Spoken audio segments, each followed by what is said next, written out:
Anna a oprit brusc în mijlocul holului, când a auzit un râs puternic. Râsul aparținea a două persoane foarte apropiate, care acum, cu o zâmbet jignitor, o observau cum, umilită și jefuită, încerca să ia din casa comună rămășițele jalnice ale lucrurilor sale. Soțul ei, Petru, sprijinit de ușa, își încrucișa brațele pe piept și o privea cu ironie, cum ea încerca stângaci să ridice o geantă veche și o valiză mică. Lângă el stătea o femeie subțire, îmbrăcată strident, iubita lui Petru, pe nume Evelina, care nu își ascundea triumful de pe față.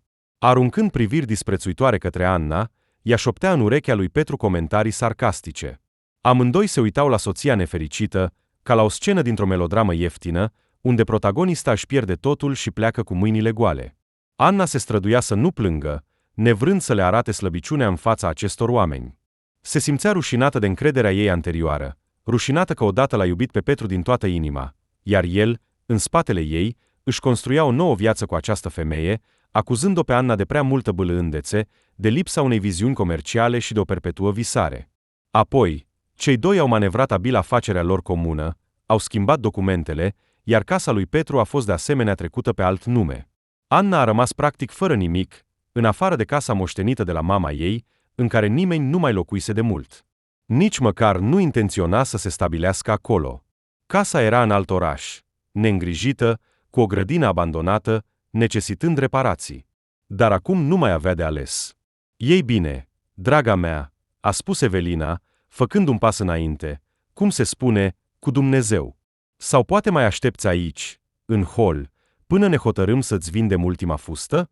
Evelina a zâmbit cu un zâmbet arogant, iar Petru, neputând să se abțină, s-a alăturat râsului ei. În interiorul Annei ceva s-a rupt. A realizat că această casă, unde a trăit 7 ani de căsnicie, era acum legată doar de resentimente și durere. Orice amintire a momentelor fericite s-a risipit în vânt, ca și cum nu ar fi fost niciodată reale. A privit din nou holul. Acolo odată se aflau ghivecele ei preferate cu violete, pe perete erau fotografii de familie, iar acum era gol și rece. A rămas doar zâmbetul disprețuitor al soțului ei și privirile batjocoritoare ale amantei lui. Nu te îngrijora, Evelina, a spus Anna în șoaptă, dar ferm. Voi pleca. Sper că veți fi foarte fericiți în regatul vostru. Îmi pare rău că este construit pe trădare și minciună. Ce? A ridicat sprânceana Petru. Vrei să spui ceva înainte să pleci pentru totdeauna? Am spus deja, a dat din cap ea. Poți continua să trăiești cum crezi de cuviință. Nu te voi mai deranja. A respirat adânc, gândindu-se că odată ar fi dat cu bucurie viața pentru soțul ei. Dar acum, în interior, totul era ars de trădare. A ridicat rapid geanta, a ocolit-o pe Evelina, încercând să nu atingă cu cotul, și s-a îndreptat spre ieșire. Din spate s-a auzit un alt râs al amantei și mormăielile lui Petru. Ușa de la intrare s-a scârțâit, iar Anna se afla deja pe prag, unde rămăsese valiza ei mică. Opriți pentru o clipă, a auzit cum în interiorul casei au început din nou să se audă voci, apoi ușa s-a închis, iar această parte a vieții ei s-a încheiat oficial. Astfel, Anna a început drumul spre casa mamei ei, acea casă moștenită pe care a ignorat-o mult timp, nevrând să se întoarcă acolo. Prea multe amintiri o legau de acel loc, anii copilăriei, tatăl care a plecat tragic din viață când ea avea doar 10 ani, apoi mama, care mulți ani s-a străduit să se țină departe de greutăți pentru fiica ei. După moartea mamei, casa a rămas a Annei, dar ea nu dorea să locuiască acolo. A plecat, visând să-și construiască propriul destin, iar mult timp casa a stat pur și simplu goală. Acum, însă, situația o obliga să se întoarcă, deși inima îi rezista, iar sufletul îi striga de nedreptate. Dar nu mai avea altă ieșire. Banii se terminaseră, iar oportunitățile în orașul în care a trăit cu soțul ei nu mai existau. Nici măcar puterea de a suporta totul nu mai era. Anna s-a urcat în mașina veche, pe care totuși i-au lăsat-o, practic pentru că mașina era înregistrată pe numele mamei ei și a fost transmisă prin moștenire cu câțiva ani în urmă. Petru și Evelina nu realizaseră încă cum să ia și asta, iar mașina era veche, fără prestanță. Din punctul lor de vedere, nu vedeau în ea nicio valoare. Pornind motorul, Anna și-a îndreptat privirea de la casa care îi devenise antipatică, cândva părea confortabilă, și a apăsat pe accelerație. Mașina a început să se îndepărteze încet, iar Anna a simțit cum lacrimile îi vin în ochi. Nu trebuia să arate slăbiciune, dar în singurătatea din mașină, nimeni nu o va vedea plângând. Cât de repede s-a distrus totul, se gândea ea. 7 ani de viață, speranțe, vise, o afacere comună. Și acum sunt pe marginea drumului, într-o situație ieftină, unde soțul își aruncă cinic soția pentru amanta lui. Și toate documentele, toate facturile sunt deja pe numele lor. Cum am putut fi atât de naivă? Nu știa răspunsul. Drumul până la casa mamei dura câteva ore. Pe parcurs, Anna încerca să se calmeze. Își imagina cum va vedea gardul, grădina îngrijită, camerele goale. Cel puțin, acolo va avea un acoperiș deasupra capului și nimeni nu-i va spune cum să trăiască. Chiar dacă casa era abandonată, era totuși a ei. Acum, aceasta era singura consolare. Gândurile o duceau în trecut, când mama era în viață. Își amintea cum aceasta zâmbea mereu când Anna venea în weekend de la universitate. Își amintea cum mama spunea mereu că familia noastră este cea mai importantă. Oricât de mult ne-am certa, amintește-ți mereu, te iubesc. Se certau rar, dar se mai întâmpla, când Anna, adolescentă, își arăta caracterul încăpățânat. După moartea mamei, casa a devenit neprimitoare, fără vocea ei caldă, fără mirosul cozonacilor proaspeți. Anna voia atunci să o vândă, pentru a se muta mai aproape de orașul unde studia, dar ceva din interior nu îi permitea. Și acum se întorcea acolo, ca într-un ultim refugiu. Frânele au scârțâit când Anna a ajuns în sfârșit la vechea casă, care părea dărăpânată. Gardul care înconjura curtea încă din copilăria ei era înclinat. Alea către ușă era aproape acoperită de iarbă. Odinioară, brăduții mici de pe marginea grădinii crescuseră și acum păreau impunători, iar arbuștii acopereau priveliștea. În inimă a simțit o tristețe și o oarecare disperare. Dar aceasta era casa ei, poate singurul loc de pe pământ unde putea veni fără frica de a fi dat afară. A ieșit din mașină, a luat valiza. Geanta cu documente și câteva lucruri personale a decis să o lase deocamdată în mașină. Nu-i venea să creadă că aici ar putea acționa hoți, casa stând goală atât de mulți ani, cu siguranță nimeni nu a intrat. Dar, desigur, dintr-o situație fără speranță, te poți aștepta la orice. Anna s-a uitat în jur. Totul părea tăcut și abandonat, fără sunete sau semne de viață. Totuși, odată avea vecini, un cuplu căsătorit cu un câine uriaș. Își amintea cum se temea de el în copilărie. Dar au trecut ani, vecinii cu siguranță s-au mutat sau câinele a murit de mult. Și oamenii se schimbă, pleacă. Apropiindu-se de ușa veche, Anna a căutat în buzunar. A scos cheile, încă acelea pe care le păstra în sertarul de acasă. A introdus nervos cheia în broască. Sper că nu s-a ruginit prea tare. Să nu se blocheze, s-a gândit ea. Dar cheia a intrat, iar ușa s-a deschis încet. Mirosul de praf și mucegai a lovit-o în nas. Anna a intrat în holul întunecos, unde nicio lampă nu funcționa. A căutat întrerupătorul, dar lumina nu a apărut. Înseamnă că electricitatea fusese de mult oprită din cauza neplății. Va trebui să se ocupe de încheierea unor noi contracte, s-a gândit ea. Liniștea din casă era surdă și chiar apăsătoare. Anna a lăsat valiza și a trecut pe coridor, încercând să nu lovească mobila. Își amintea unde stătea odată măsuța îngustă, moștenită de la bunica. A mers pe întuneric în sufragerie. Un raz de lumină din fereastra coridorului a iluminat fugare podeaua acoperită cu un strat de praf. A ridicat privirea și a văzut un candelabru vechi, acoperit de păianjeni. Mobilierul era acolo unde fusese cu mulți ani în urmă, acoperit cu o țesătură maro, canapeaua și fotoliul, un dulap masiv pentru cărți. Dar totul era atât de prăfuit, încât Anna a oftat ușor. Cât timp va dura să aducă totul în ordine? Bine, a șoptit ea pentru sine, cel mai important este că are un acoperiș deasupra capului. Și tot restul se va aranja. Cu aceste gânduri, a decis să scoată totuși valiza într-una dintre camere, unde se gândea să-și stabilească tabăra pentru primele câteva zile. Deoarece nu era electricitate, Anna a scos telefonul din geantă pentru a folosi lanterna. Cu telefonul strâns în mână, a intrat în dormitorul care odată fusese al mamei.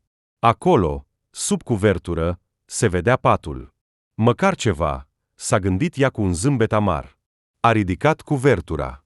Salteaua era într-o stare bună, deși prăfuită.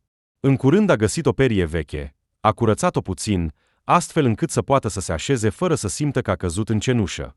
Pe un scaun din colț atârna o veche bluză a mamei. Aceasta îi aducea înapoi unele sentimente adormite în memorie.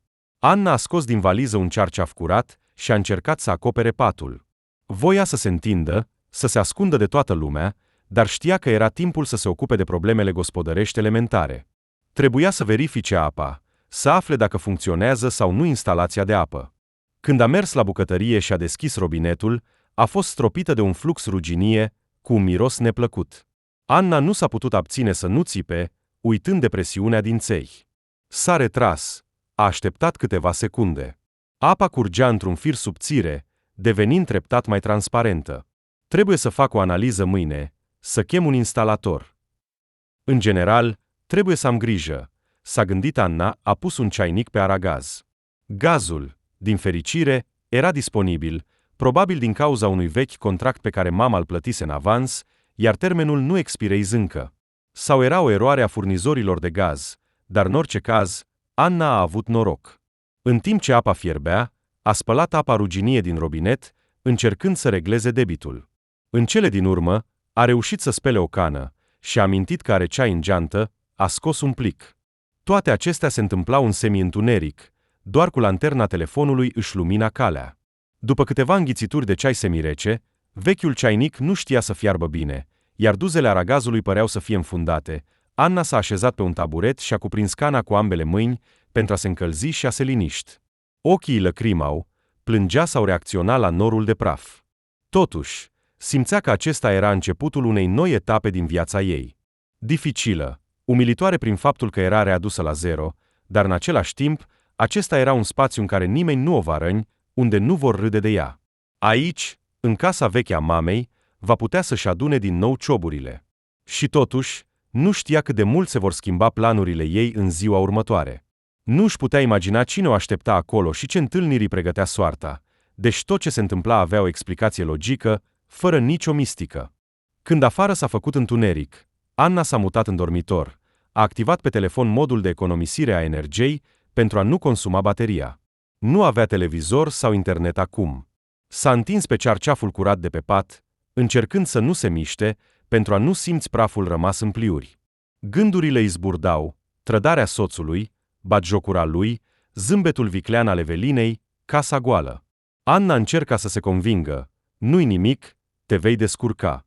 Dacă acum supraviețuiești aici, atunci mai târziu va fi doar mai bine. Și treptat a căzut într-un somn neliniștit, plin de fragmente de amintiri. Dimineața, Anna s-a trezit de la razele soarelui care pătrundeau prin fereastra plină de praf. A atins telefonul, bateria era aproape descărcată, mai rămăseseră câteva procente. Primul lucru, încărcătorul, s-a gândit ea. Dar nu era electricitate. Asta înseamnă că va trebui să meargă în oraș, să încheie contractele, iar până atunci toată legătura cu lumea exterioară era incertă. S-a spălat repede în bucătărie, încercând să-și clătească gura cu apă, care, din fericire, curgea deja fără nuanța ruginie. Apoi s-a schimbat în blugi și pulover, încercând să aleagă ceva mai simplu din valiză. Astăzi o aștepta o întâlnire cu serviciile comunale, poate o vizită la compania de electricitate. Starea de spirit era departe de optimism, dar nu avea de ales, trebuia să acționeze. Anna a ieșit în curte și s-a uitat în jur. În timpul zilei, totul părea și mai neîngrijit decât noaptea. Ceea ce a văzut nu i-a îmbunătățit starea de spirit, dar a apărut o hotărâre. S-a urcat în mașină, a mers la administrația locală, unde ar trebui să fie arhivele pentru contractele de utilități. Din fericire, orașul în care se afla casa mamei era destul de mic, așa că toate instituțiile principale erau în centru, aproape una de alta. Mai întâi a intrat la electricitate, unde a fost nevoită să aștepte aproape o oră în rând, așteptându-și rândul pentru a fi primită de manager. Un coridor sumbru, pereți deteriorați, fețe triste ale vizitatorilor și privirea posomorâtă a administratorului, toate acestea nu adăugau bucurie. Când a venit rândul ei, Anna a intrat în biroul unei femei în vârstă, plinuțe. Aceasta a întins automat mâna după documente, cerându-i actul de identitate. Trebuie să închei un contract pentru furnizarea de electricitate, a spus Anna, întinzându-i pașaportul și certificatul de proprietate asupra casei. În trecut, mama a locuit în această casă, dar a murit acum câțiva ani. Casa a stat mult timp goală. Acum mă întorc. Femeia a privit documentele, a strâns din sprâncene, a tastat ceva pe tastatură, Apoi s-au auzit foșnetele unor dosare vechi. Așa, adresa, numele tău. Totul este în regulă. Asta înseamnă că trebuie să închei un nou contract. Va trebui să plătești datoria de pe vechiul cont și reconectarea, deoarece furnizarea a fost de fapt suspendată. Ce datorie? S-a speriat Anna, mama părea că plătea. Datoria este simbolică. Taxa de abonament nu a fost retrasă automat, deoarece contul a fost înghețat. Dar există unele taxe tehnice, penalizări. O sumă mică, a explicat lucrătoarea. Aproape 2000 de ruble. Iar reconectarea va trebui plătită suplimentar. Anna a suspinat ușurată. 2000 își putea permite. A scos cardul bancar, l-a introdus în terminal.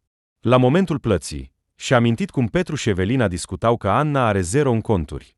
Dar, din fericire, îi rămăsese o mică rezervă pe care o ținea în secret în cardul ei personal, despre care soțul nu știa.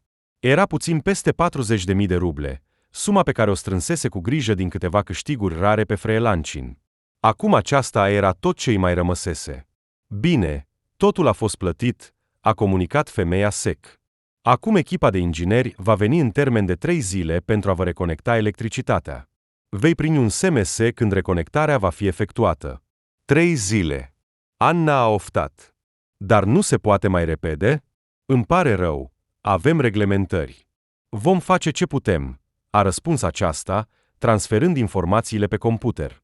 Da, și te rog, nu uita să te adresezi la biroul local de locuințe, acolo ar putea fi ceva legat de apă.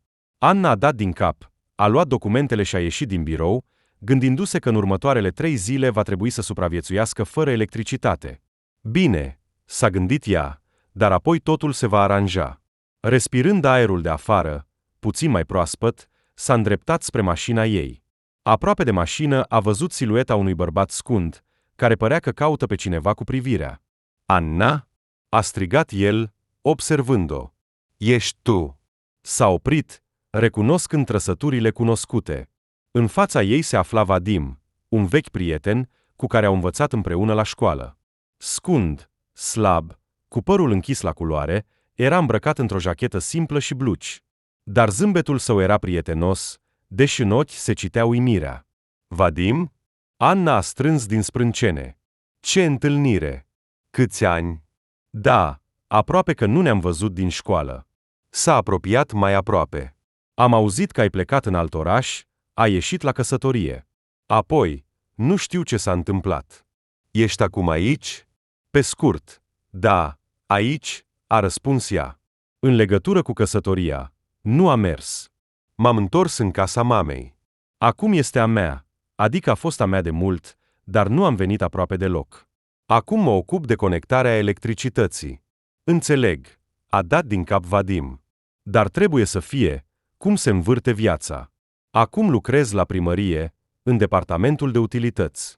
Pot să te ajut cu ceva, dacă ai nevoie de acte, aprobări pentru apă.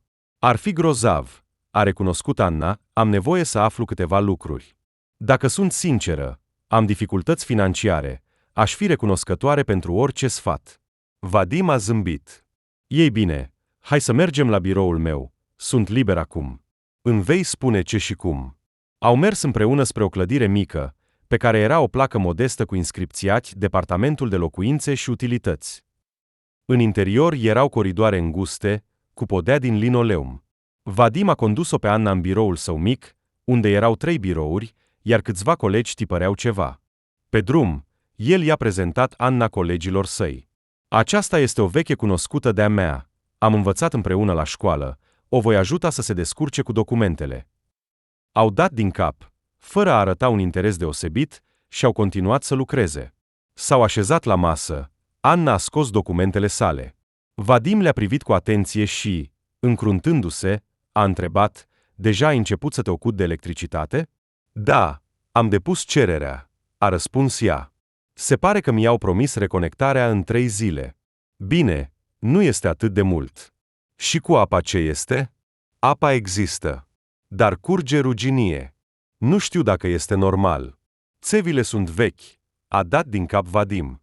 Cel mai probabil, acolo este nevoie de reparații sau măcar curățare. Cunoști instalatorii locali? Nu, am plecat când mama era încă în viață. Și atunci nu am făcut nimic atât de capital. Am înțeles. Bine, atunci îți voi da contactele serviciului nostru municipal de instalatori. Din păcate, și acolo este o coadă, cel mai bine este să faci cererea chiar acum. Sper că în decurs de o săptămână cineva va veni. Anna a oftat. Și Vadim a observat aspectul ei obosit. Ascultă, poate ar trebui să te cazezi la mine sau la altcineva. A propus el. La mine, de fapt, este un apartament mic, dar am electricitate, apă caldă. Mulțumesc, Vadim, dar deja am dormit ieri în casa mea, mă voi obișnui cumva. Este totuși spațiul meu. Nu vreau să deranjez pe nimeni.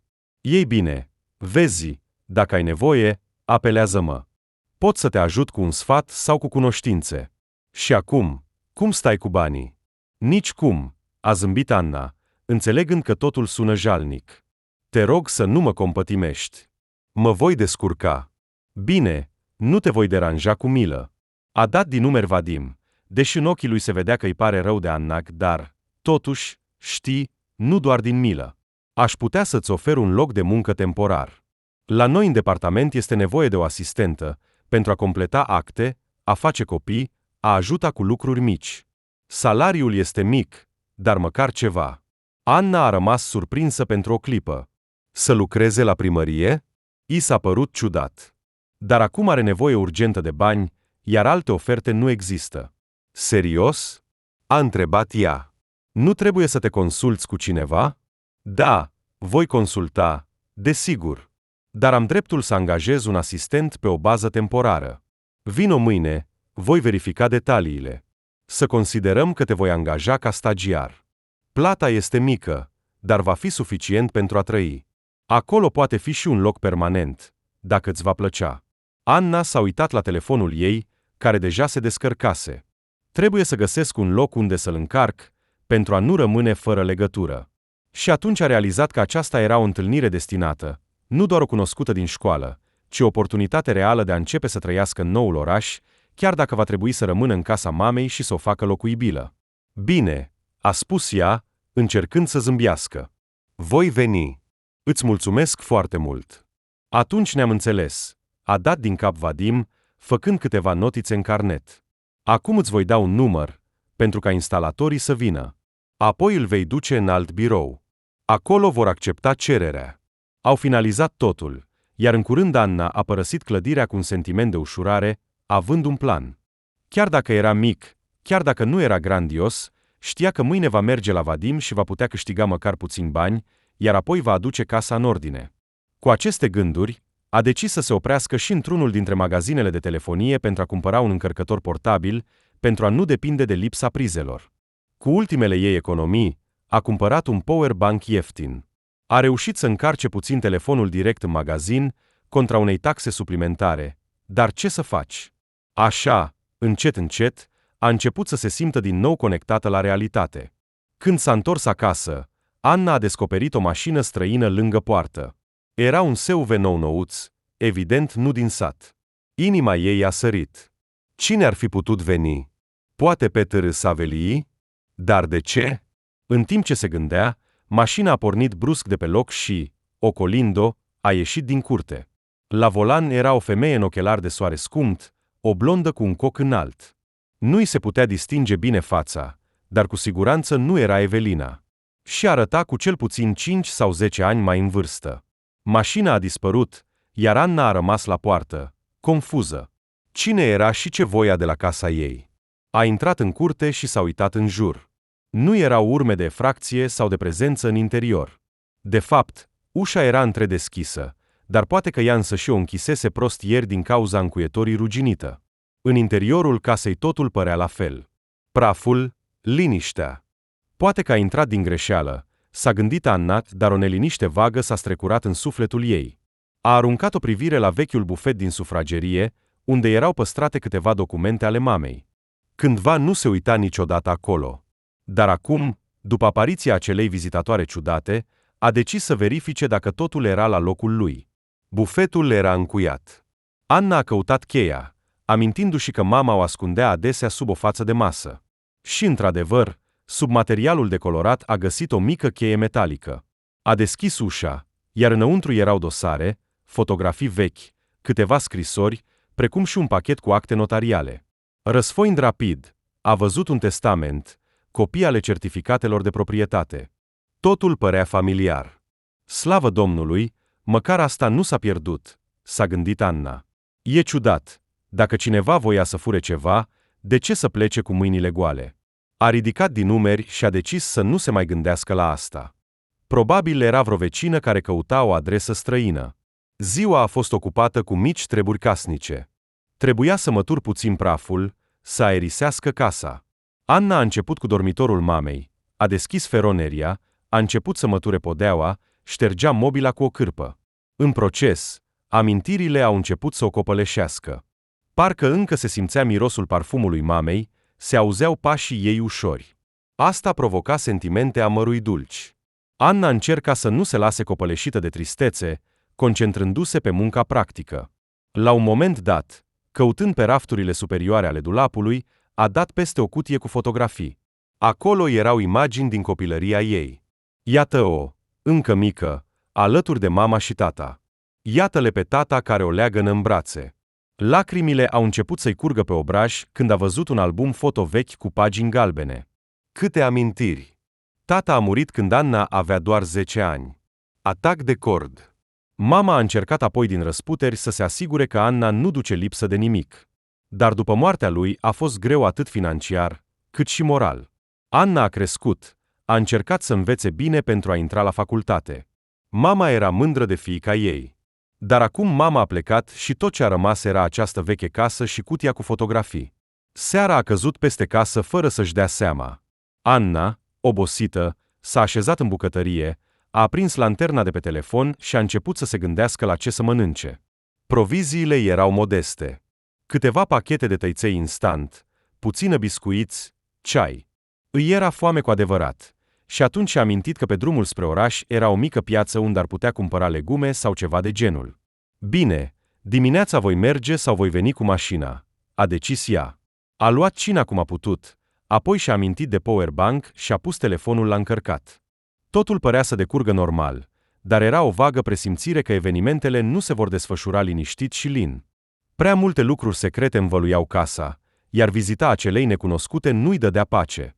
Dar, neavând altceva de făcut, Anna s-a culcat devreme, pe același saltea prăfuită, acoperită cu vechea pătură a mamei.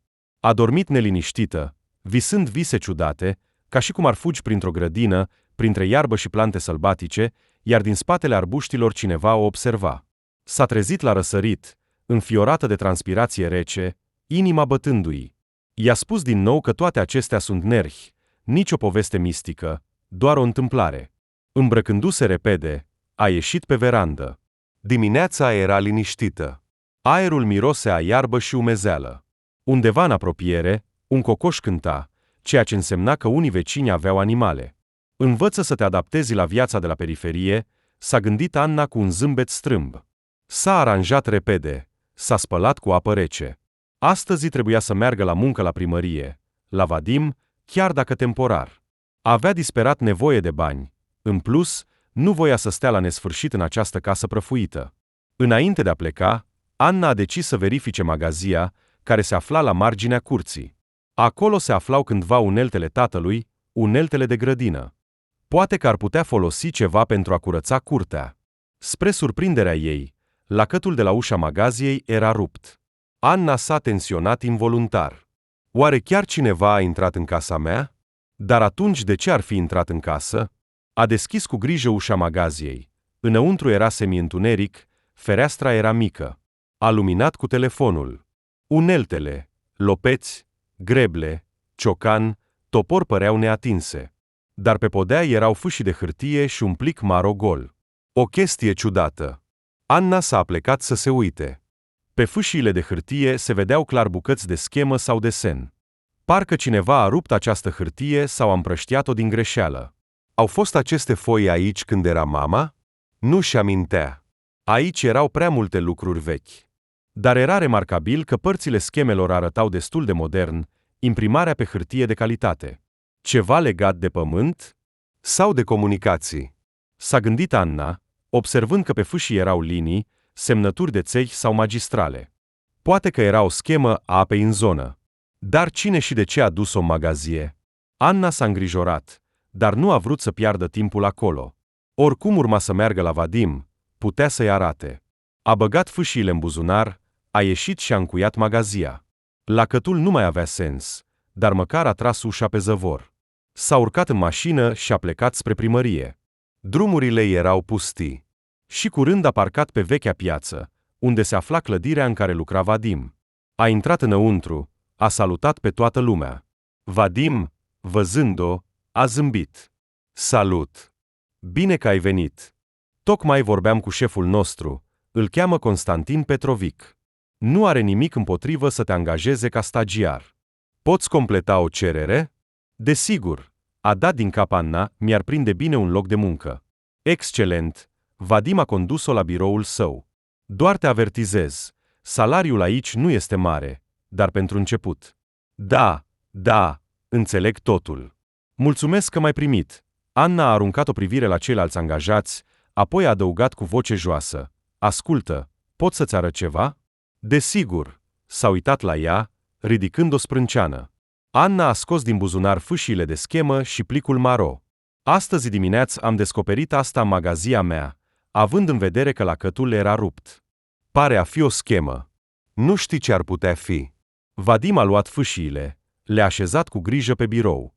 Unul dintre colegi, un tânăr pe nume Serghei, s-a alăturat, aruncând o privire curioasă pe hârtie. Wow, niște scheme! Pare a fi un proiect de apă sau de gazoduct. Vezi, aici sunt semnături, diametru 500, secțiune. Dar nu pot să-mi dau seama, sunt prea puține fragmente. Vadim s-a încruntat. Și asta a fost găsită în magazie? Da, a confirmat Anna, lacătul era rupt, iar plicul era pe jos. M-am gândit că poate este ceva din proiectele municipale. Ce-ar fi dacă cineva căuta această schemă? Ciudat, Vadim s-a scărpinat la ceafă.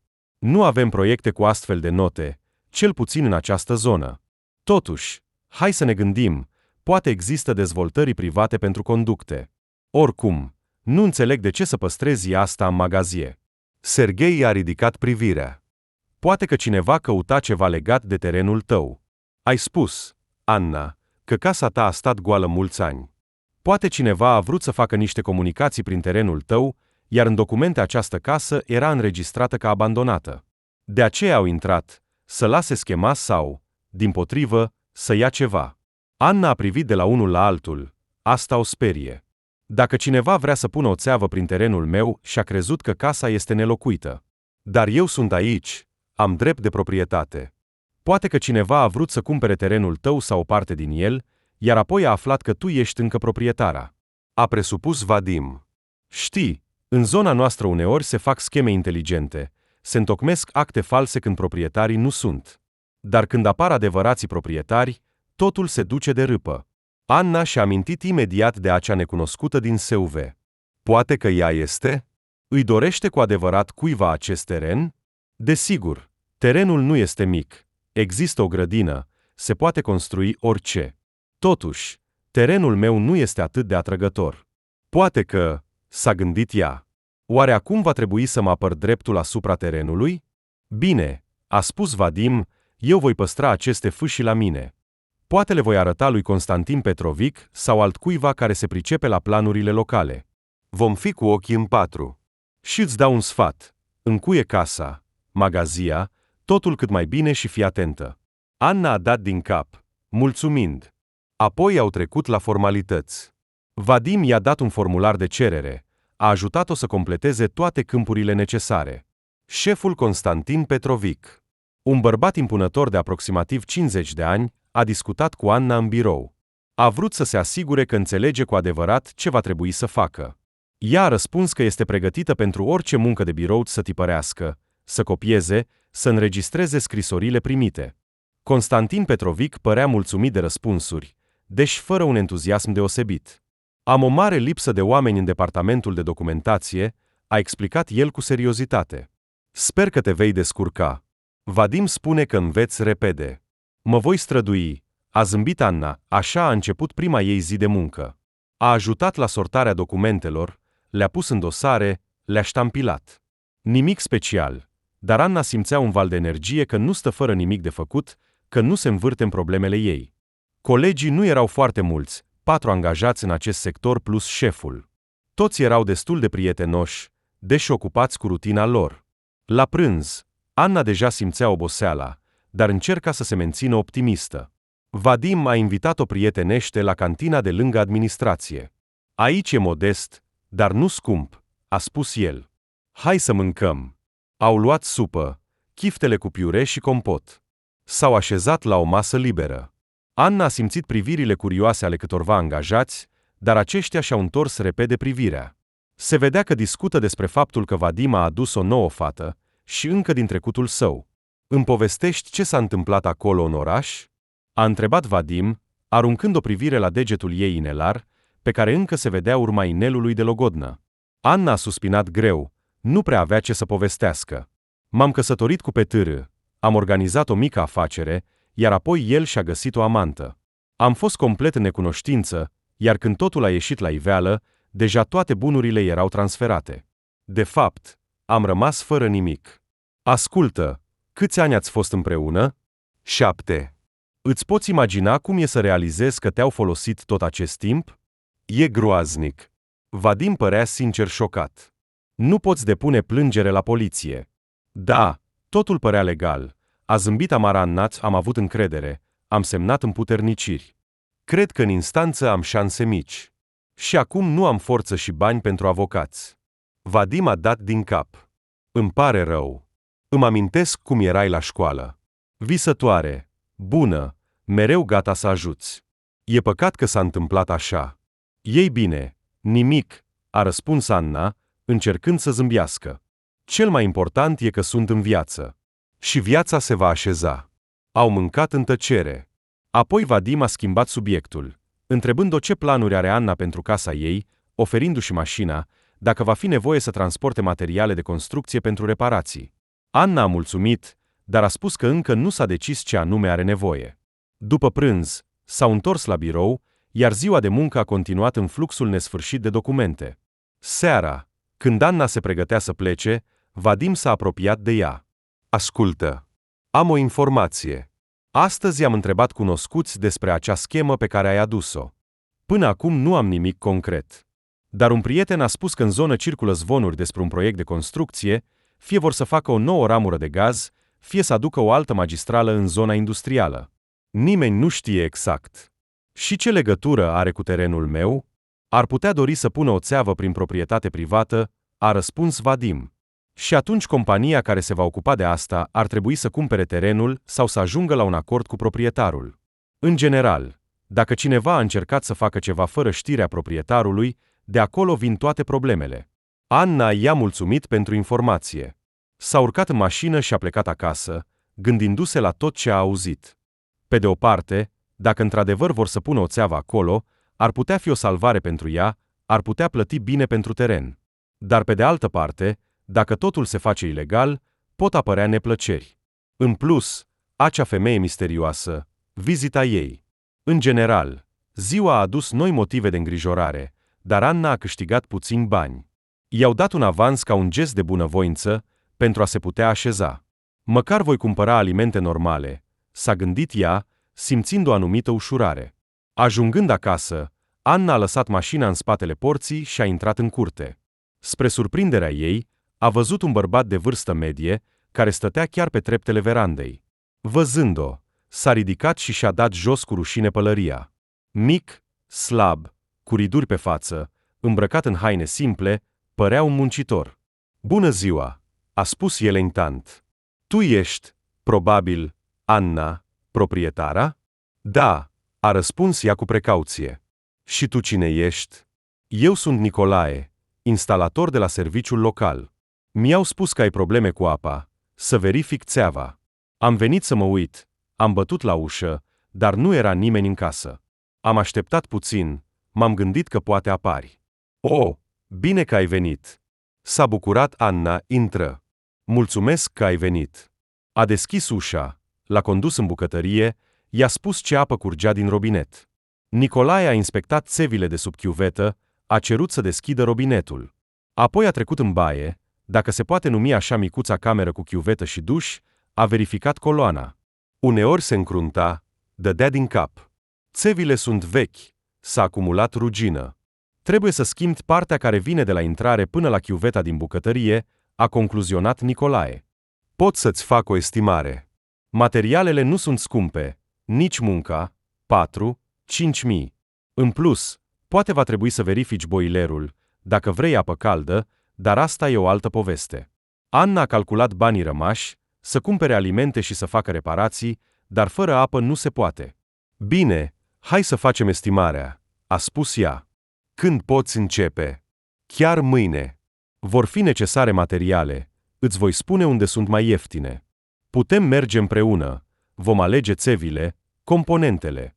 Voi termina repede. Mulțumesc. Anna a simțit recunoștință, deși știa că va trebui să scoată bani din buzunar.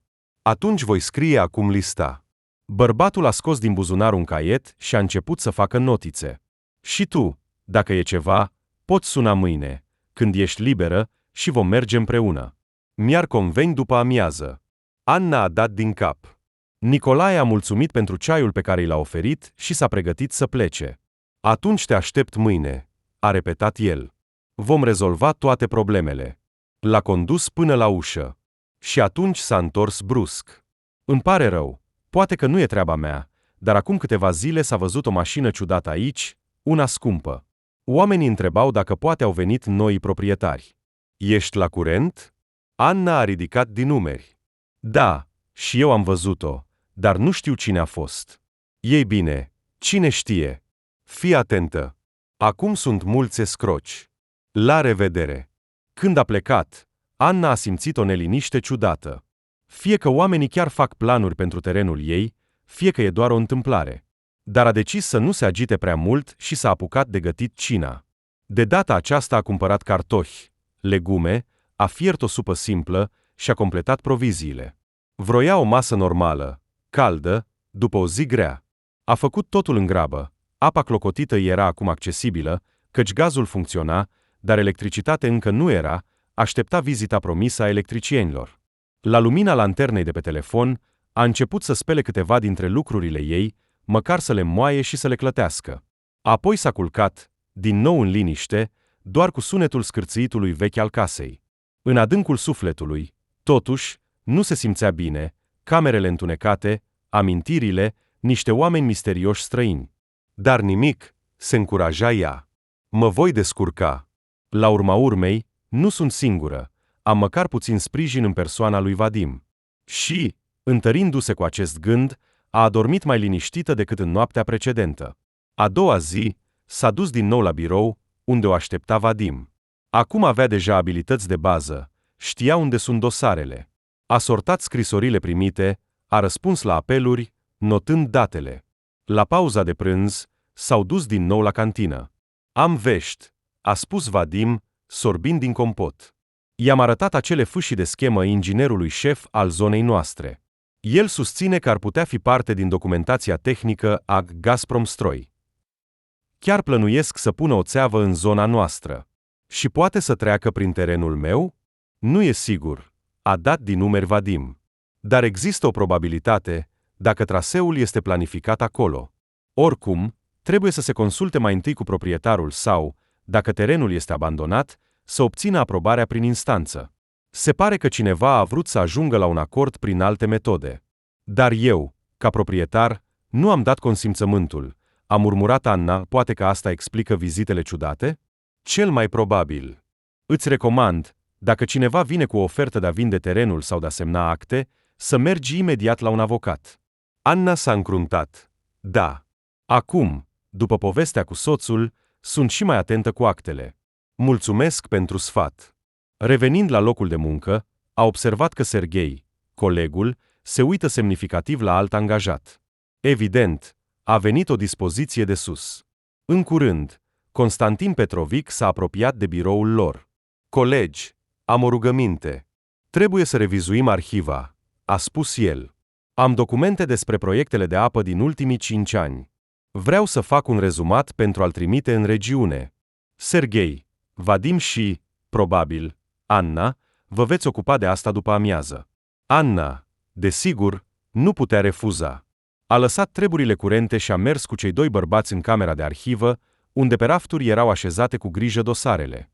Le aștepta o muncă monotonă să răsfoiască, să verifice registrele, să extragă rapoartele necesare. Cu toate acestea, s-a dovedit a fi nu fără folos. Vadim a găsit câteva dosare în care erau menționate planuri pentru construcția unui gazoduct. Iată-le! Uită-te, a spus el Annei, șoptind, în timp ce Serghei era distrat. Aici se vorbește despre un proiect preliminar care a fost discutat acum 3 ani. Poate că acum au reluat acest proiect. Și ce spune despre terenul meu? A întrebat Anna, acum mă uit. Aici este doar o hartă generală. Vadim a întors foaia, dar nu erau limite exacte. Se menționează că țeava ar trebui să treacă prin zona unde se află casa ta. Dar limitele exacte ale terenurilor sunt, probabil, în alte anexe. Între timp, Serghei a găsit o schemă. Hei, Vadim, poate asta e ceea ce ai nevoie? S-a uitat la foaie, erau multe linii care marcau limitele. Cu toate acestea, Anna, cu ochii ei neexperimentați, nu putea înțelege nimic. Serghei și Vadim încercau să se orienteze, comparând schema cu alte materiale. În cele din urmă, Vadim a trecut degetul pe hartă. Se pare că da, magistrala ar trebui să treacă aproape de locul unde se află casa mamei Anna, dar exact prin terenul tău, nu sunt sigur.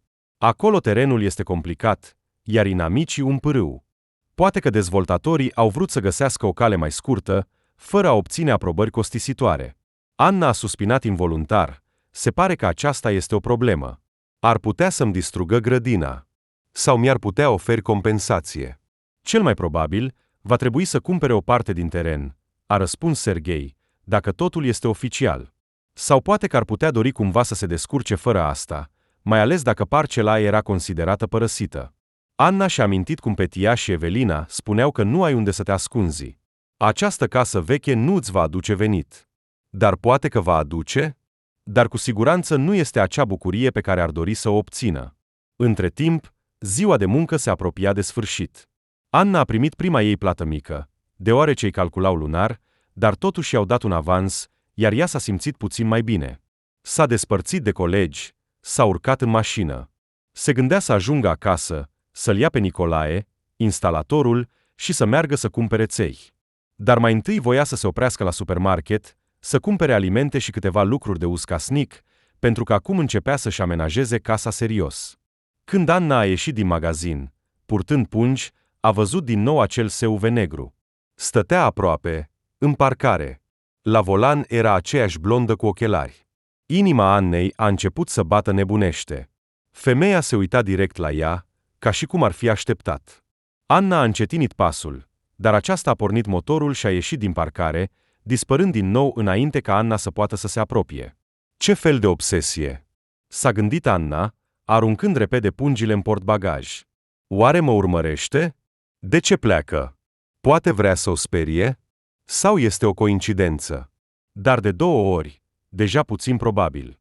Anna a scos telefonul, s-a gândit să-l sune pe Vadim, dar apoi a decis că este o prostie, nu are sens să-și încarce prietenul cu temerile ei paranoice, mai ales că el avea propriile sale probleme. Ajungând acasă, Anna a intrat în curte și l-a văzut pe Nicolae. El stătea deja la ușa de la intrare, ținând în mâini o cutie cu unelte. Bună ziua! Am venit fără să sun. Te deranjează? S-a scuzat el. Am vrut să-ți economisesc timpul. M-am gândit că vom vedea imediat ce și cum. Da, bineînțeles, a spus Anna, uitându-se în jur și neobservând străini în curte. Voi descărca doar produsele. Apoi, poate, mergem după ței? Mergem, a dat el din cap. Dacă e nevoie, am mașină, dar este o mașină mică, iar ței sunt lungi. Deci putem să le fixăm parțial pe portbagaj.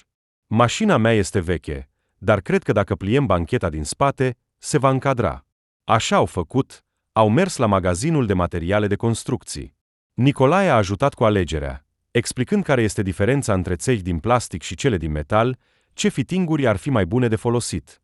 Anna a ascultat cu recunoștință, deși știa că această mică reparație este o altă cheltuială. La casă, a plătit, lăsând în portofel foarte puțini bani. Dar acum știa că apa va fi normală. Revenind, au descărcat ței în curte. Nicolae a început imediat să lucreze, a început să desfășoare, să marcheze, să găurească. Anna l-a ajutat să țină lanterna, să aducă detalii. În curând, blestemând vechea rugină, Nicolae a demontat o parte din ței. Mâine voi termina, astăzi am început doar. Voi opri apa pentru acum. Te deranjează? Nu, desigur, fă cum trebuie. A fost de acord Anna, când munca a fost suspendată, seara deja se lăsa. Nicolae, ștergându-și mâinile, a spus, mâine voi încerca să termin până la prânz, ca să puteți folosi. Dacă doriți, de asemenea, voi regla boilerul, ca să aveți apă caldă. Ar fi minunat, a zâmbit Anna, el a plecat, iar ea a rămas, ascultând cum liniștea învăluie curtea. În minte îi rămânea gândul, cine este acea blondă și ce vrea de la ea. În casă nu era din nou electricitate, așa că a trebuit din nou să aprindă lumânări și să folosească lanterna telefonului. În întuneric, totul părea sinistru, dar Anna încerca să se distragă, a pregătit o cină pe aragaz, a făcut ceai. Apoi, amintindu-și că are un album foto vechi, a decis să-l răsfoiască. Poate se va distrage. Se va liniști. Albumul foto era deja pe noptieră, unde îl pusese dimineața. L-a deschis și s-a adâncit în imagini cunoscute din copilărie. Mama în tinerețe, tatăl, iar ea nu era chiar atât de mică. Ochii ei s-au umplut de lacrimi, dar erau lacrimi luminoase, amintiri din vremuri când era iubită, când totul părea posibil. Răsfoind mai departe, a văzut o fotografie în care mama o ține de mână pe fundalul unei grădini, pe atunci bine îngrijite. Lângă ea, proprietara casei vecine, mătușa Zina, care o răsfăța cu dulciuri. Vecina a plecat de mult, se pare, la fiica ei în alt oraș. Și deodată, pe versoul uneia dintre fotografii, Anna a observat o inscripție Iulia, prietena surorii. Își amintea că mama avea o soră vitregă din partea tatălui, dar se vedeau rar. Oare aceasta este fotografia acelei mătuși? Sau poate că blondă este Iulia? Detalii vagi i-au venit în minte. Mama menționa uneori că există o situație nerezolvată cu proprietatea din partea tatălui, dar Anna nu s-a implicat niciodată. Oare mătușa a decis să apară după atâția ani? A trecut un gând. Dar părea exagerat. Femeia din fotografie era brunetă, iar aceasta era blondă. Deci, cine știe, oamenii își schimbă culoarea părului. Anna s-a lovit cu palma la frunte. Nu te mai gândi. Mâine ai zi de muncă. Trebuie să dormi. A pus cu grijă albumul. L-a ascuns în dulap. S-a culcat, închizând ochii. Noaptea a trecut relativ liniștită. Doar spre dimineață a auzit niște foșnete sub fereastră, dar a decis că sunt pisici sau vânt. Următoarele câteva zile au trecut într-un ritm similar. Dimineața, Anna lucra la primărie, la prânz venea Nicolae, monta ceva, iar la sfârșitul aceleași zile au făcut conducta de apă, au reglat boilerul. De asemenea, spre bucuria mare a Annei, electricieni și-au îndeplinit promisiunea. A venit o echipă, au conectat casa la rețeaua electrică. Acum avea în sfârșit lumină. Anna simțea că viața de zi cu zi se îmbunătățește, chiar dacă încet și greu, dar își recâștigă fiecare detaliu al noii sale vieți de la neglijență. Vadim continua să o ajute cu completarea unor documente. Împreună au consultat diferite arhive municipale, dar nu au găsit date directe că cineva ar dori să pună mâna pe terenul Annei. Cu toate acestea, de câteva ori Anna a văzut din nou acea mașină neagră, iar asta deja o speria serios.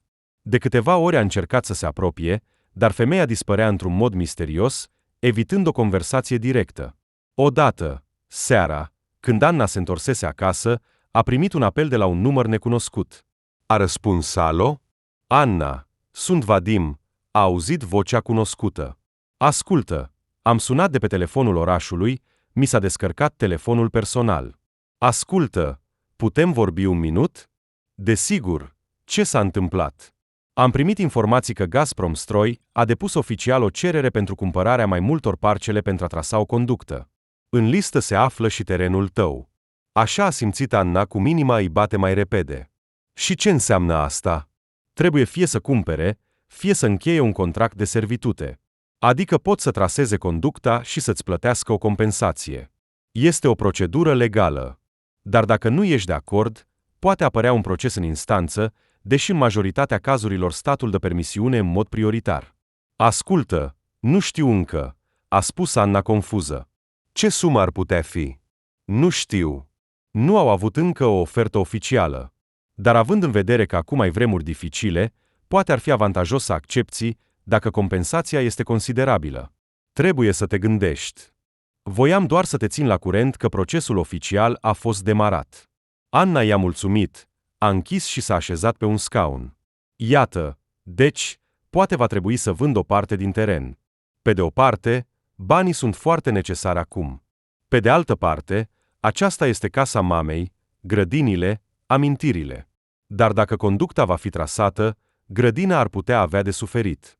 Dacă oricum este inevitabil, poate că ar fi mai simplu să primesc banii. În timp ce stătea, gândindu-se la toate acestea, cineva a bătut la ușă. Anna s-a încordat, s-a apropiat, a deschis ușa. În fața ei se afla o femeie în vârstă, necunoscută, îmbrăcată într-o haină modestă, cu o privire bâlândă, dar prietenoasă. Îmi pare rău că te deranjez, a spus ea, sunt vecina de la capătul celălalt al străzii, Larisa. Am văzut că te-ai mutat. Am vrut să mă prezint. Aceasta este casa Galinei, mama ta. Da, a spus Anna, deschizând mai larg ușa. Te rog, intră. Au intrat în bucătărie, s-au așezat la masă.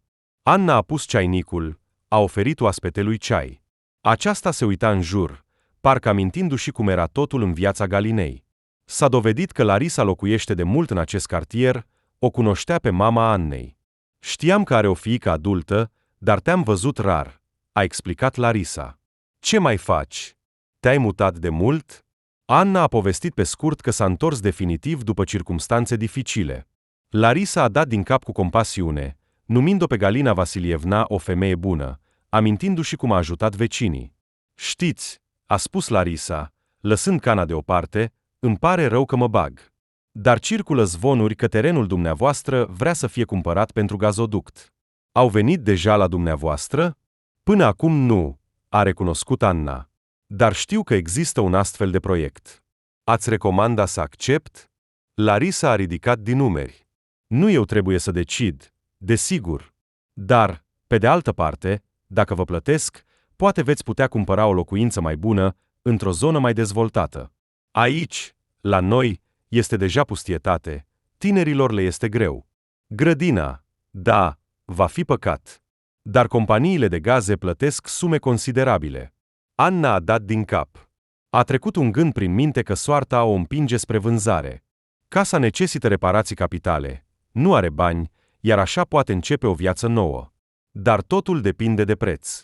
Dacă va fi o sumă mică, de ce să pierzi totul? Au mai discutat puțin despre viața de zi cu zi, despre magazine, despre cum să organizeze mai bine viața în acest cartier. Larisa s-a dovedit a fi o interlocutoare plăcută, iar Anna s-a simțit puțin mai bine că măcar cineva din localnici o acceptă prietenește. La revedere! Larisa a adăugat, dacă ai nevoie de ceva, vino pe la mine. Locuiesc în casa de vis-a-vis, cu poarta albastră. Poate te voi răsfăța cu gem de casă, ca să-ți amintești cum era pe vremea mamei. Anna a fost mișcată, a mulțumit. În timp ce o conducea pe Larisa, a observat că pe stradă s-a făcut întuneric. Și undeva în depărtare, lângă gardul vecin, au apărut din nou farurile cunoscute. Anna a simțit cum totul se strânge în interior. Bine, destul. Cine ești, doamne? S-a gândit, dar a decis să nu arate nimic, ca să nu o sperie pe Larisa. Când vecina s-a îndepărtat, mașina a părut că a pornit brusc și a dispărut în întuneric. În ziua următoare, la primăria unde lucra Anna, a venit o reprezentantă de la Gazpromstroi, o blondă elegantă, în costum scump și pantofi eleganți. Anna s-a uitat la ea și a fost pe cale să-i scape o grămadă de hârtii. Era aceeași femeie pe care o văzuse la casa ei și în oraș. Acum totul s-a așezat la locul lui. Femeia se numea Milena Andrivna și venise la Constantin Petrovic pentru a discuta probleme tehnice. Când a trecut pe lângă birourile angajaților, privirea ei s-a întâlnit cu a Annei. Milena a înghețat pentru o clipă, ca și cum ar fi recunoscut-o, apoi a zâmbit cu un zâmbet ciudat, rece. Anna a înghițit, simțind o undă bruscă de adrenalină. Totuși, nu a spus nimic și a încercat să-și continue munca, făcându-se că nu-i pasă. După aproximativ 20 de minute, Milena a ieșit din biroul șefului și s-a îndreptat spre ieșire, dar s-a oprit brusc lângă biroul Annei. Ești Anna?" a întrebat ea cu un ton calm. Da, a scos Anna, punând deoparte hârtiile. Aș dori să discut cu tine, dacă nu te deranjează. Găsești 10 minute? Anna s-a uitat la Vadim. Acesta a dat din cap, ca și cum ar spune, du-te, vorbește, totul e în regulă. Inima Annei bătea repede, dar s-a ridicat, a mers împreună cu Milena în coridor. Aceasta a propus să găsească un loc liniștit și au ieșit afară, unde lângă intrare erau câteva bănci. Milena s-a așezat, gesticulând să se așeze și Anna lângă ea. Cred că îți dai seama despre ce vreau să discut, a început ea. Reprezint interesele Gazpromstroj în această regiune. Am aflat că deții un teren în locul unde va trece magistrala. Da, sunt la curent. Și Anna a încercat să se mențină calmă, deși totul fierbea în interior. Am dorit să discutăm despre cumpărarea terenului tău. Poate că te-ar interesa. Milena a scos din geantă un dosar, a scos o foaie de hârtie. Aici este evaluarea preliminară. Terenul este mare, o parte din el va merge pentru conductă, dar ne-ar fi mai convenabil să cumpărăm tot, pentru a nu avea dificultăți cu întreținerea magistralei în viitor. Anna a luat foaia. Suma pe care a văzut-o a făcut-o să tresară, erau milioane. Nici nu visa la o astfel de sumă, mai ales după ce a rămas fără nimic. Asta este serios? A întrebat ea. Chiar oferiți atât? Da, a dat din cap Milena rece, deși asta nu este încă final. Trebuie să facem o serie de expertize, dar aproximativ aceasta este suma. Desigur, cu condiția să semnezi toate documentele necesare, să renunți la pretențiile asupra unei părți din teren și a casei. Așteaptă. Și casa? Ne-ar fi mai convenabil ca pe locul unde va fi conducta să nu existe construcții și proprietari, a explicat Milena. Da, poate că ai putea locui acolo, dar crede-mă, apoi vor fi doar verificări, restricții. De aceea Gazpromstroj încearcă de obicei să cumpere tot terenul. Anna s-a înfiorat. Casa mamei. Dar această sumă ar putea să-i salveze viața. Ar putea să înceapă totul de la zero.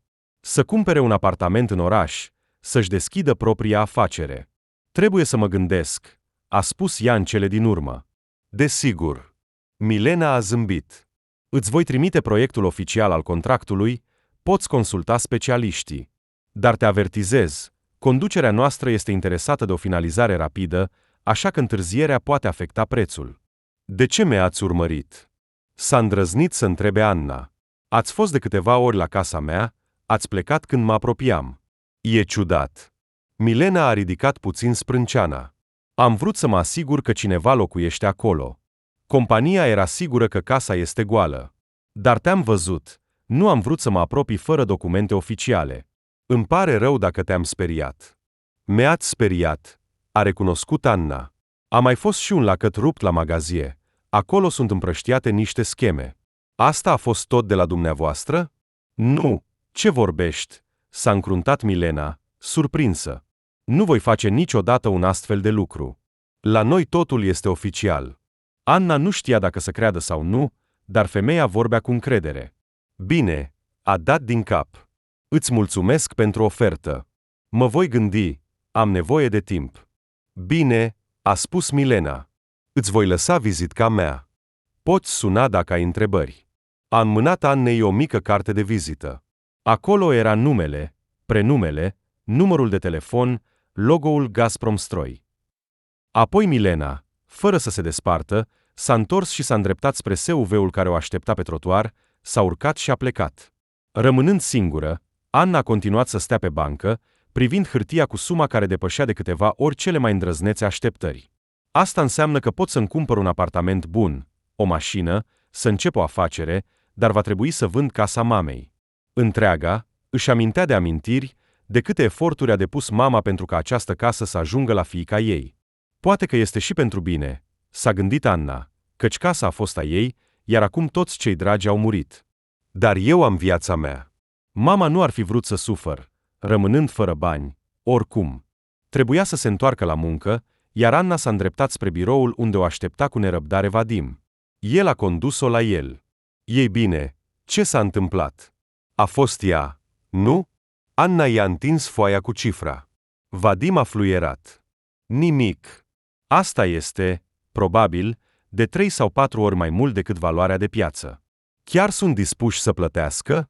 Se pare că da, a dat din cap Anna. Sunt șocată. Nu știu ce să fac.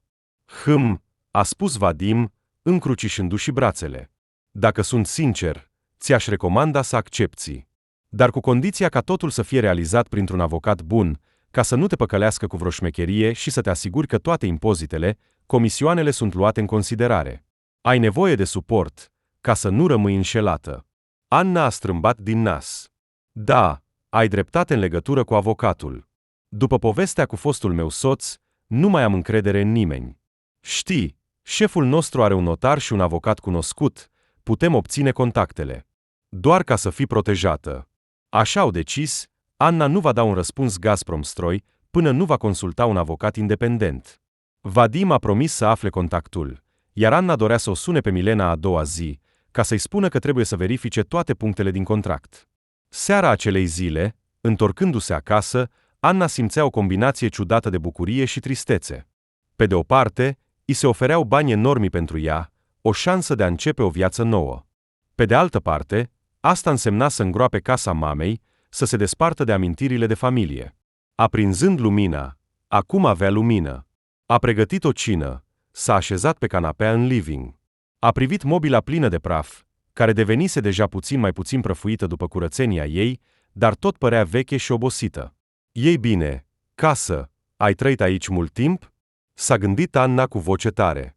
Probabil că este timpul să te predai în mâinile altora. Gândurile au fost întrerupte de o bătaie timidă la ușă. S-a ridicat, simțind o neliniște. Cine ar putea fi la o oră atât de târzie? A deschis ușa, a văzut un bărbat de statură mică, îmbrăcat în jachetă și șapcă.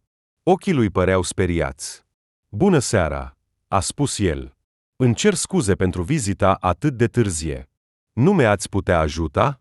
Anna a strâns mânerul ușii. Ce s-a întâmplat? Mașina mea s-a stricat puțin mai departe pe drum.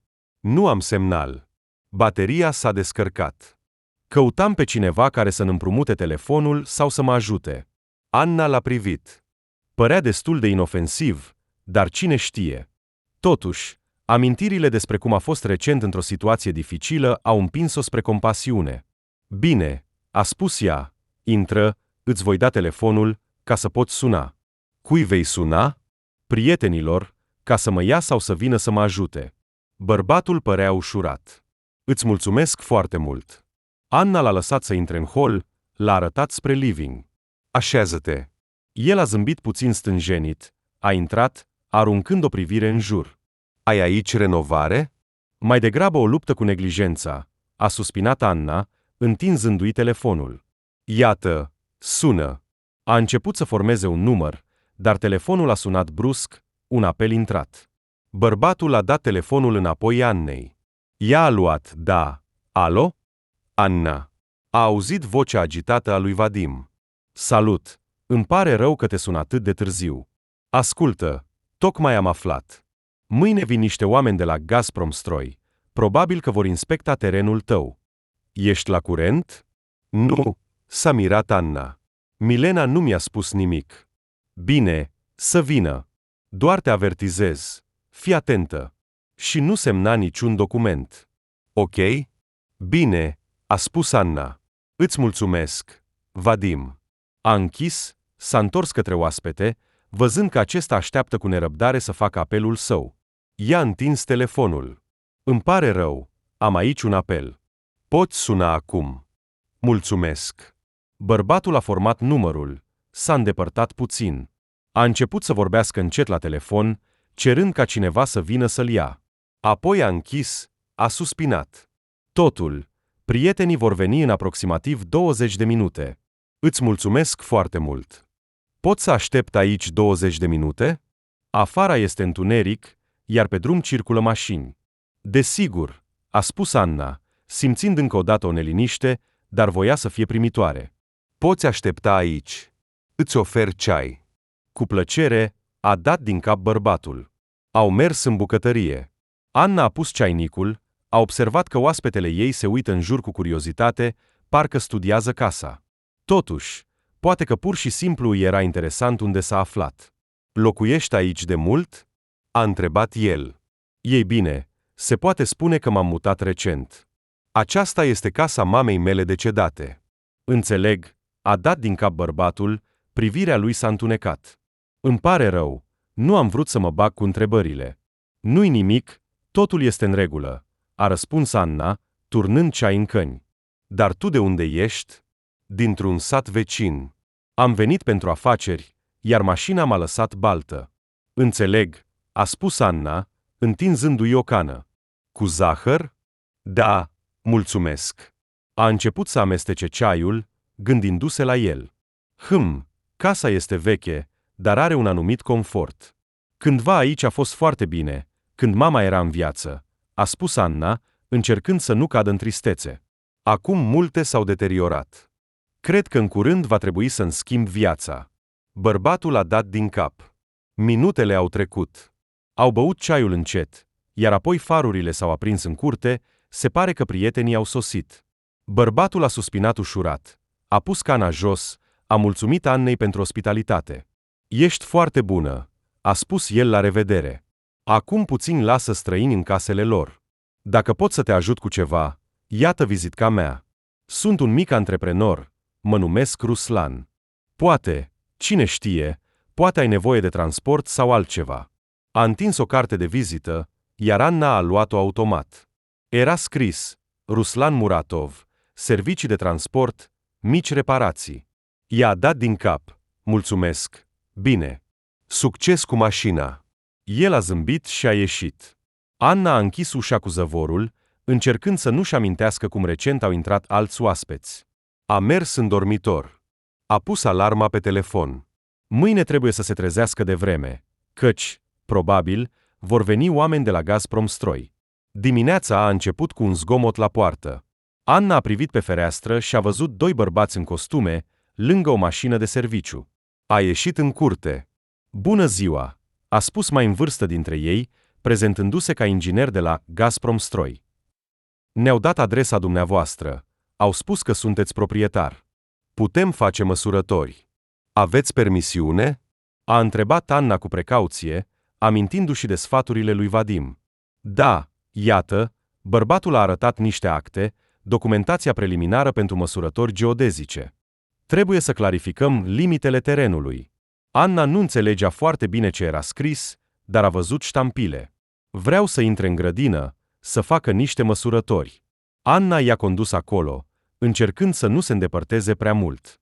Aceștia umblau, notând ceva pe schiță, măsurând distanța cu ruleta. Apoi s-au apropiat de casă. Și aceasta este o construcție, da? O magazie? A întrebat unul, arătând spre un mic anexe. O folosiți? Păi, acolo sunt lucruri vechi, a ridicat din numere Anna. Înțeleg, deci este totuși un obiect. Bărbatul făcea notițe. Dacă acceptați oferta, va trebui să o demolați, deoarece acolo va trece o conductă. Anna a dat din cap. Sentimentul era ambivalent. Pe de o parte, ea deja decisese că poate vinde totul. Pe de altă parte, a vedea cum acești oameni planifică metodic demolarea era înfricoșător. În cele din urmă, ei au mulțumit și au plecat, promițând că un reprezentant al lor, probabil Milena, o va contacta pentru continuarea negocierilor. Când au plecat, Anna a simțit că mâinile îi tremură. A intrat în casă, a luat telefonul și l-a sunat pe Vadim. I-a spus că totul a decurs pașnic, nimeni nu a cerut să semneze documente. Vadim a spus că un avocat, cunoscut a șefului, poate să se întâlnească cu Anna mâine. Perfect, înseamnă că va putea să-i arate contractul preliminar. Anna a privit hârtia lăsată de Milena și nu mai percepea suma ca pe o abstracție, acum știa că oamenii sunt cu adevărat dispuși să plătească. Următoarele 2 zile au trecut învăluite în mici treburi. La serviciu, în departamentul de utilități, Anna avea sarcini curente. Seara, își făcea ordine în casă, uneori venea Nicolae, reparând câte ceva, căci în casa veche mereu ceva scârția sau se strica. Vizitele străinilor s-au oprit, iar Anna s-a liniștit treptat. În ziua în care trebuia să se întâlnească cu avocatul, a luat o jumătate de zi liberă. Vadim a aranjat cu o anume Svelana Vladimirovna, avocat, care era dispusă să se uite la actele Annei. Înarmată cu un dosar, Anna a ajuns la un birou confortabil, situat în centrul orașului. Svelana Vladimirovna, O femeie de aproximativ 40 de ani, îmbrăcată într-un costum strict, cu o privire inteligentă, a rugat-o să se așeze. Deci, doriți să vindeți terenul Gazprom-Stroi, a precizat ea, răsfoind hârtia cu suma. Promit să plătească întreaga sumă fără rată. Da, a confirmat Anna, au spus că tranzacția va fi rapidă, dacă totul decurge bine. Svetlana s-a încruntat. Suma este într-adevăr considerabilă. Dar sunt necesare garanții legale, un proiect de contract, confirmarea finanțării, un act de evaluare. Spuneți că aveți un vizitator al reprezentantului lor. Haideți să sunăm și să cerem să ne trimită proiectul de contract pe e-mailul meu. Anna a dat din cap. Nu știa deloc cum se organizează toate acestea. Svetlana a format numărul, s-a prezentat. Judecând după răspunsuri, Milena era disponibilă. Svetlana a explicat că reprezintă interesele Annei. A cerut să trimită un proiect oficial al contractului. Apoi a închis și s-a uitat la Anna, excelent. A spus că va trimite în decurs de o oră. Înseamnă că voi putea să studiez totul și să te sun. Sau, dacă este nevoie, ne întâlnim din nou. Anna, mulțumind, a ieșit din birou, simțind o oarecare ușurare. Să lase specialistul să se ocupe. A decis să se plimbe prin oraș, să se uite în câteva magazine, pentru a se distrage. Într-unul dintre magazine, s-a întâlnit cu Ruslan, acel bărbat căruia îi dăduse numărul de telefon. Salut! A exclamat el, bucurându-se cu adevărat. Ce mai faci? Bine, a răspuns Anna. Ți-ai reparat mașina? Da, acum e totul bine, a dat din cap el. Și tu ce mai faci? Dacă ai nevoie de ajutor cu transportul lucrurilor sau altceva, nu uita să mă contactezi. Deocamdată nu, a zâmbit Anna, dar mulțumesc că ai oferit. Așa au schimbat câteva fraze, Ruslan a mers la casă, iar Anna a simțit că el lasă o impresie plăcută, politicos, neintruziv. Aceasta contrasta cu Milena rece sau cu zâmbetul urât al fostului soț. Poate că o să-l sun mai târziu, dacă va trebui să transport mobilierul, s-a gândit ea. Nu poți trăi mereu în trecut. Seara, Svetlana Vladimirovna a sunat.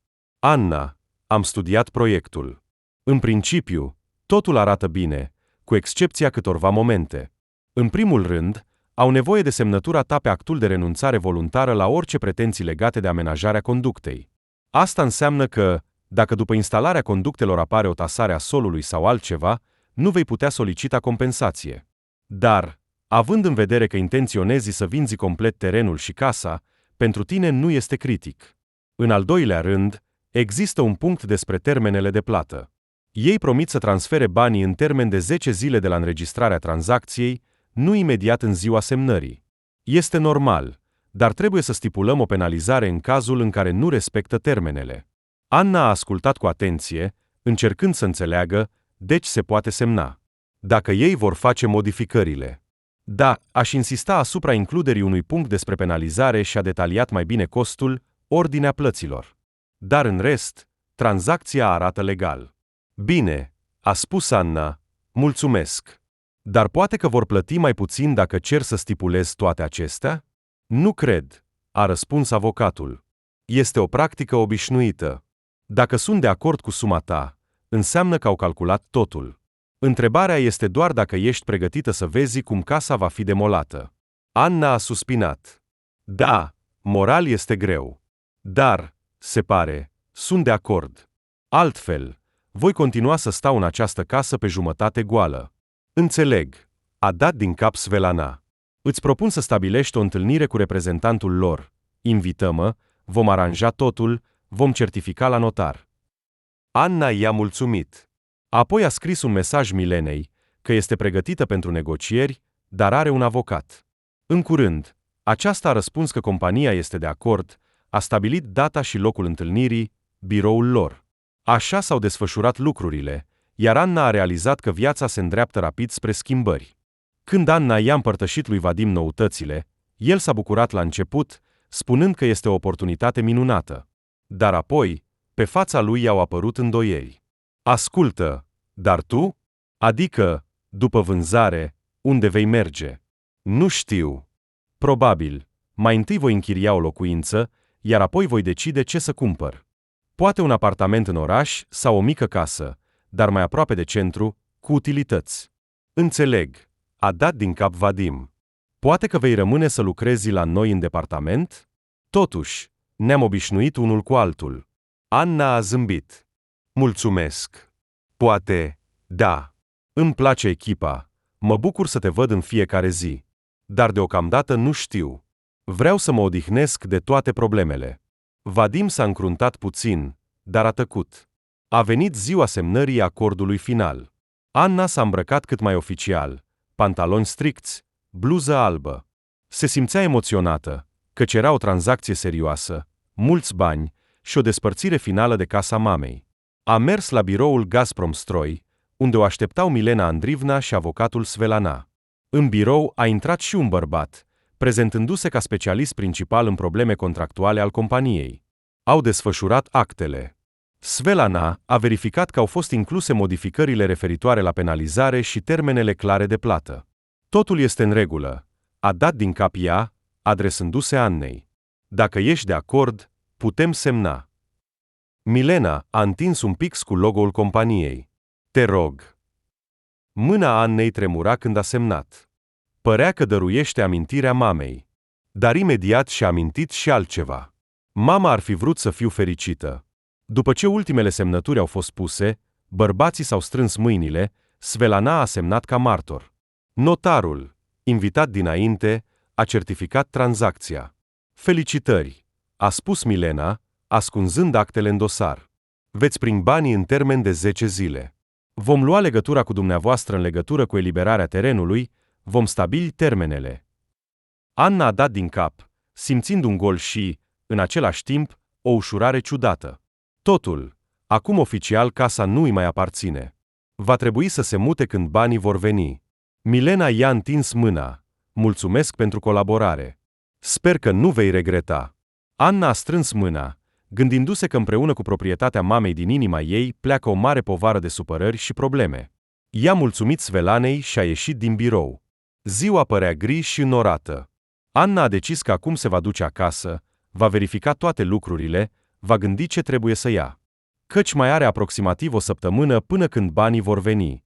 Apoi va găsi unde să se mute, va închiria un apartament. Poate chiar va pleca într-un alt oraș, pentru a începe de la zero. Apropiindu-se de casă, a observat că în interior nu mai simte tristețea de altădată. Mai degrabă, o ușoară melancolie. Deschizând poarta, a intrat și a privit curtea. În curând totul va fi demolat, transformat într-un teren industrial. Ce ironie! Din copilărie am văzut aici o grădină paradisiacă, iar acum va fi o conductă de gaz. A aruncat o privire în magazie, totul era la locul lui, cu excepția faptului că cineva a spart lacătul. Uneltele tatălui ei probabil că nu-i vor fi de folos, dar era milă să le arunce. Poate să le vândă sau să le ofere cuiva. În casă, a început să umble prin camere, examinând mobilierul. Vechi, decrepit, dar erau câteva obiecte care puteau fi restaurate, un bufet antic, de exemplu, sau cufărul bunicii. Nu voia să le lase să fie distruse. A decis să-l sune pe Ruslan, să-l întrebe dacă poate ajuta cu transportul lucrurilor într-un garaj sau depozit. A găsit vizitca lui, a format numărul. Acesta a răspuns cu bucurie. Da, desigur, pot transporta. Am un cunoscut cu un depozit, acolo putem lăsa totul ieftin. S-au înțeles pentru a doua zi. Anna era mulțumită, măcar o mică ajutor. Apoi și-a notat că trebuie să ia legătura cu oameni care se ocupă cu cumpărarea de mobilă și antiități, poate va obține niște bani. Așezându-se la masă în sufragerie, Anna a atins fața de masă decolorată. Și-a amintit cum mama pregătea cândva masa de sărbătoare de ziua ei. Lacrimile i-au umplut ochii, dar și-a ordonat să se oprească. Totul, e timpul să înceapă o viață nouă. Poate că nu toată lumea va înțelege alegerea ei, dar este alegerea ei. În acel moment, telefonul a sunat. A sărit, sperând că nu este fostul soț. Dar pe ecran a apărut numele Petru, deci tot el. Un fior neplăcut a trecut pe spatele ei. Să răspund sau nu? Curiozitatea a învins. A răspuns Calo? Anna, s-a auzit vocea cunoscută, în care suna o combinație ciudată de nesiguranță și o picătură de vinovăție. Salut! Salut! A scos ea, încercând să-și mențină vocea calmă. Eu am aflat că ai o tranzacție mare. Petru s-a bâlbâit. Mi-au spus cunoscuți comunii. Am auzit că Gazprom Stroi cumpără terenul tău. E adevărat? Anna a dat din ochi. Desigur, acum și-a amintit de ea. Da, Petru, e adevărat. Am semnat contractul. Așa că în curând voi fi mai bogată decât eram. Ascultă, poate discutăm? În vocea lui se simțea speranța. Tocmai sunt în orașul vostru pentru afaceri. Poate ne întâlnim? Anna a fost pe punctul de a râde. De ce? Ei, Petru s-a bâlbâit. Am trăit împreună 7 ani. Poate discutăm, mă refer. Am un bun cunoscut agent imobiliar, ar putea ajuta să investești banii corect. Anna a râs. Mulțumesc pentru grijă, dar mă descurc singură. Și acum am alți cunoscuți. Nu tăia dintr-o dată, s-a rugat el, hai să discutăm, pașnic. Nu vreau să ne certăm. Ea și-a amintit cum el râdea de ea în compania Evelinei. Cum au vrut să o arunce pe stradă. Cum au vândut totul rapid, lăsând-o fără nimic. Și acum, pașnic? Se pare că acum simte că pierde o oportunitate. Nu, Petru, a răspuns Anna ferm. Nu am dorința de a comunica cu tine. Tot ce a fost, ai distrus. La revedere. A închis, a suspinat greu. Inima îi era strânsă de o durere acută, dar în același timp simțea o satisfacție. A reușit să spună nu. Supărarea față de Petru încă o mai ardea, dar nu o mai sfâșia din interior.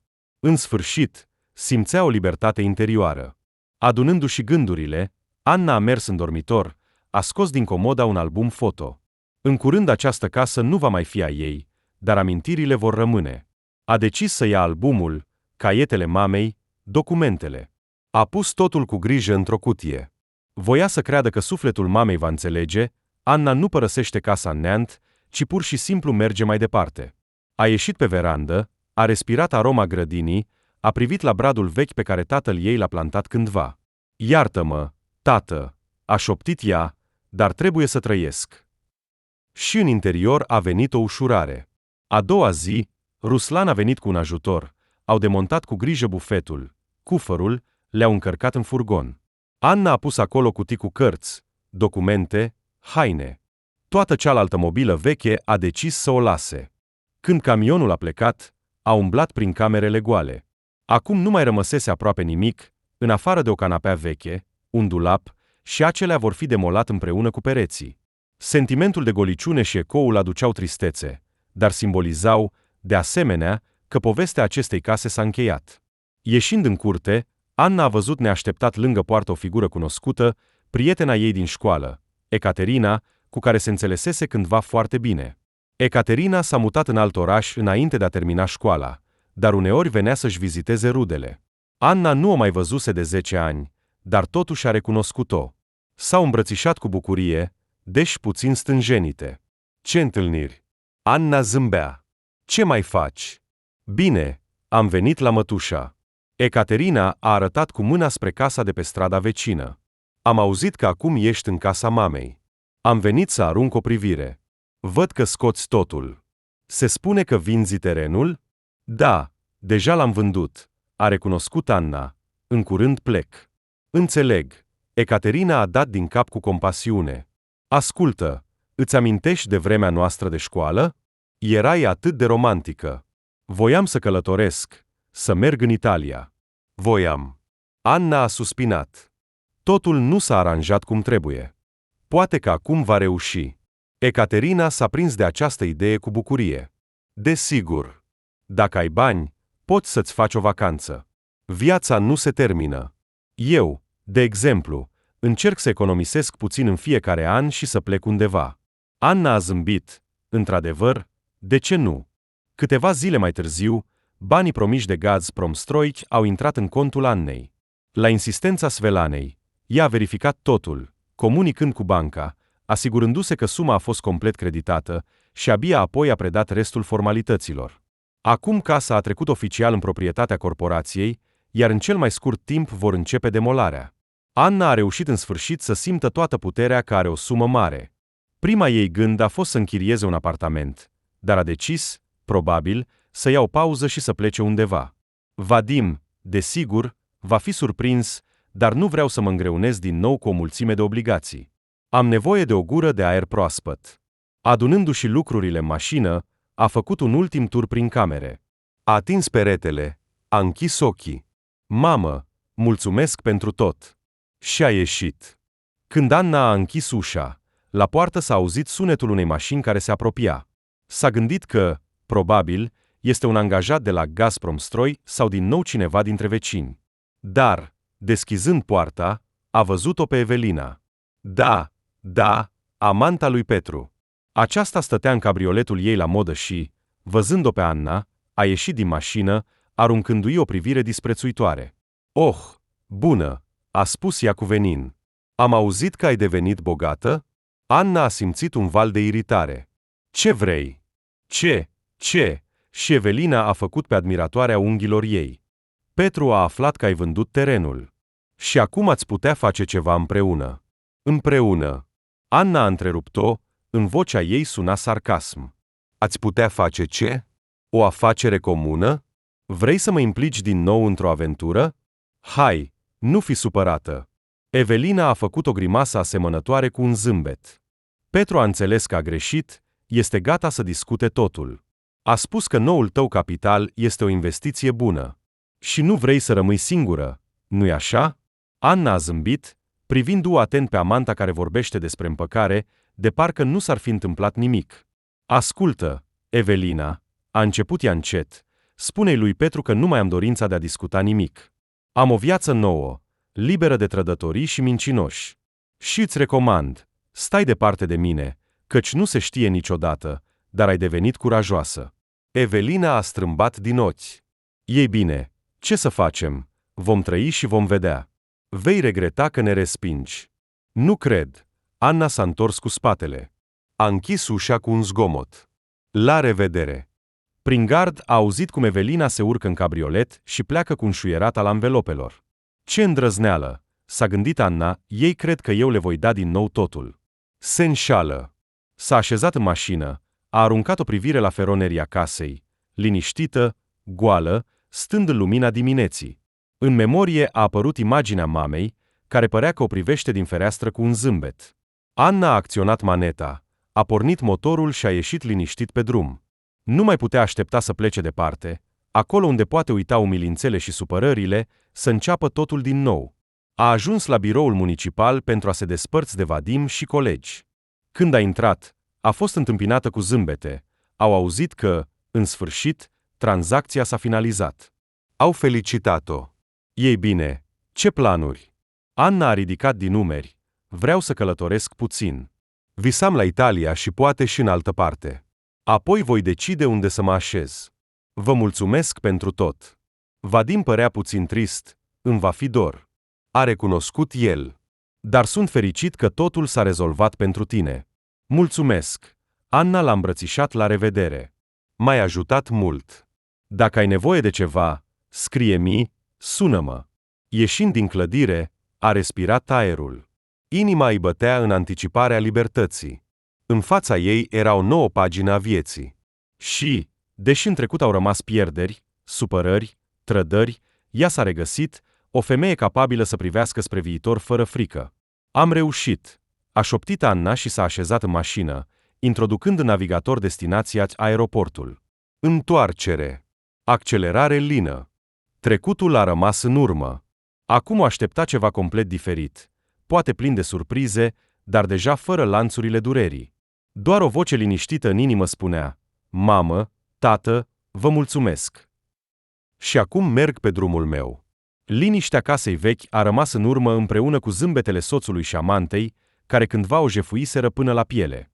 Acum are libertatea personală și posibilitatea de a trăi așa cum dorește. Cine s-ar fi gândit că tocmai în acea casă o aștepta decizia care va deschide calea către un nou destin?